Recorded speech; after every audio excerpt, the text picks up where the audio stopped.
प्रशासन सुस्त. Lakshmidevi girls high school समोर भंगार कचऱ्याचा ढीग. अतिक्रमणावरून संताप. हुपरी शहरातील लक्ष्मीदेवी गर्ल्स हायस्कूलच्या प्रवेशद्वारासमोर भंगार व कचऱ्याचा मोठा ढीग साचल्याने विद्यार्थिनींच्या आरोग्याचा प्रश्न ऐरणीवर आला आहे. रस्त्यावर पसरलेल्या कचऱ्यामुळे अस्वच्छता, दुर्गंधी आणि वाहतुकीची अडचण निर्माण झाली असून प्रशासनाच्या निष्क्रियतेविरोधात नागरिकांनी तीव्र नाराजी व्यक्त केली आहे. स्थानिकांच्या म्हणण्यानुसार शाळेत ये-जा करणाऱ्या विद्यार्थिनी, पालक आणि नागरिकांना दररोज या समस्येला सामोरे जावे लागत आहे. कचऱ्यामुळे परिसरात दुर्गंधी पसरत असून संसर्गजन्य आजाराचा धोका वाढण्याची भीती व्यक्त केली जात आहे.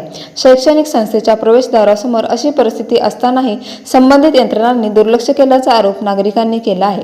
यापूर्वी MSCB परिसरातील अतिक्रमण आणि कथित गाळा विक्रीचा मुद्दा चर्चेत असताना आता हातगाडीच्या माध्यमातून नवीन अतिक्रमण झाल्याचा आरोप होत आहे. त्यामुळे अतिक्रमण विरोधी कारवाई केवळ कागदावरच राहिल्याची टीका होत आहे. संबंधित भंगारधारकांविरोधात तक्रार करून कारवाई का करण्यात आली नाही, असा सवालही नागरिक उपस्थित करत आहेत.